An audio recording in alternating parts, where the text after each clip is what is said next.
Strategic communication and information sharing.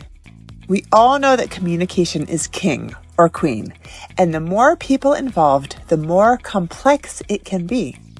Strategic communication and information sharing is a method to thoughtfully think through the who, the what, the when, the how, and the why.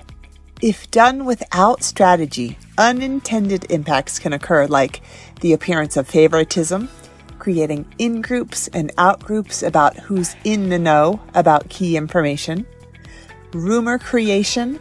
With the absence of available information, people make up and fill in the blanks as we are meaning-making machines, and operating with organizational A.D.D, attention deficit disorder.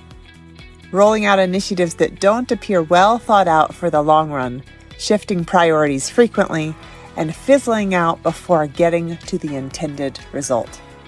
To get it right, we use the F.B.I. of strategic communication and information sharing, which includes F, feedback loops, B, big P priorities, and I, initiatives mapping. Feedback loops. Authoritative, do-as-I-say team leadership is a thing of the past. If you don't give opportunities for feedback, people will complain behind closed doors and won't experience the buy-in you are hoping for.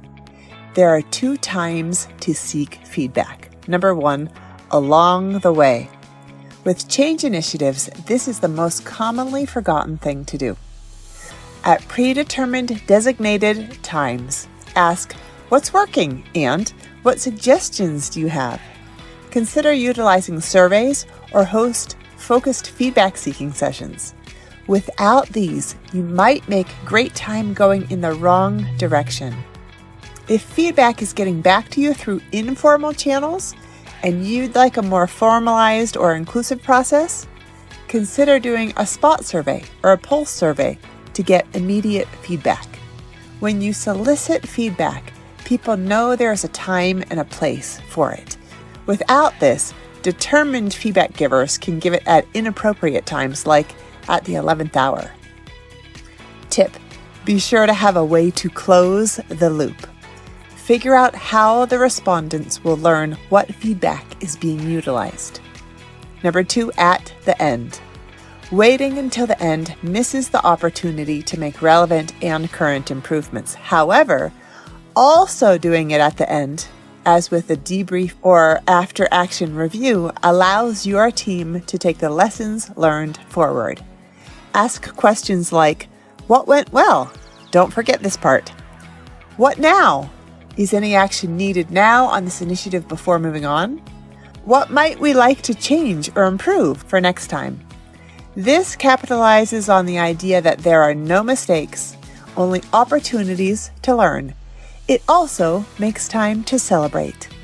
Another line of questions could be, what was supposed to happen? What actually happened? What can be improved in the future? And what should we continue doing? Big P priorities.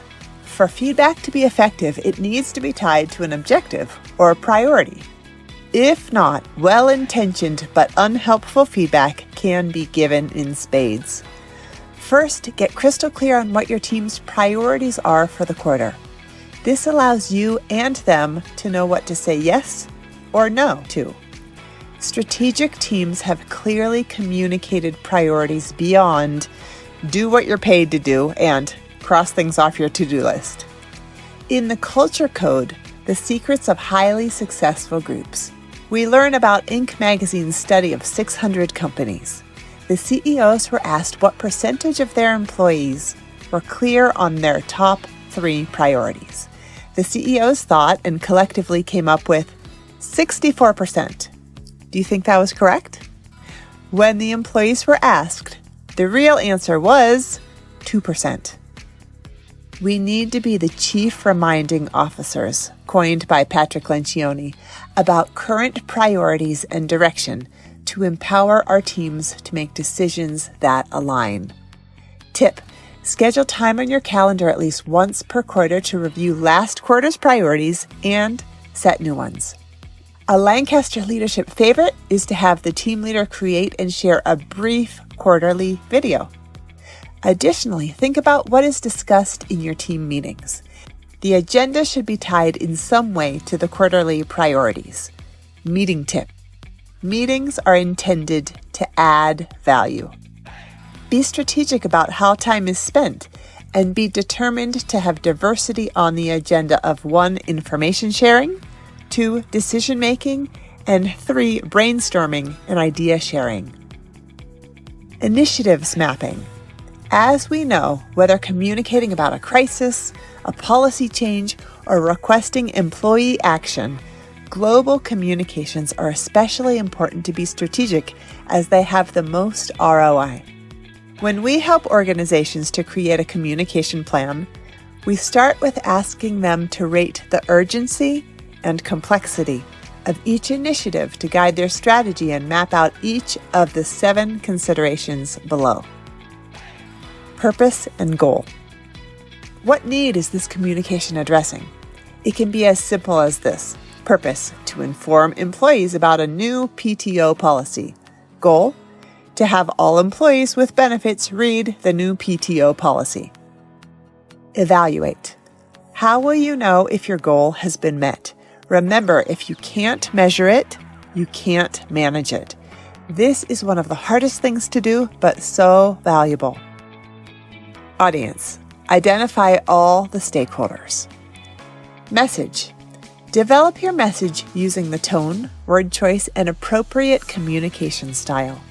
Organizational tones often utilized are authentic, trustworthy, mission-aligned, energetic, and calming or anxiety relieving.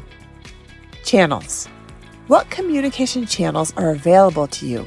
The intranet, all-hands meetings, email, Microsoft Teams, newsletters, etc. Use at least 3 communication channels for important information if the goal is to have all employees informed. And don't default to just email. Timing. For important communication where the goal is to have all employees informed, plan to communicate the same message 5 to 7 times over 30 to 60 days. And lastly, feedback or follow-up, which we've already talked about. If you've studied change management, implement those strategies here. Also, we can remember that the gold standard for communication is in person. The silver standard is verbal, with video if possible, and the copper standard is written. You are familiar with the 3 components of communication that we can utilize in each interaction. So be intentional with visual, body language, verbal, your words, and vocal quality, your tone. The bottom line is that focusing on feedback loops, including after-action reviews, over-communicating big P priorities, and thoughtfully mapping out initiatives allows us to create a community of contributors who are engaged, valued, supporting the mission, and focusing on the right work.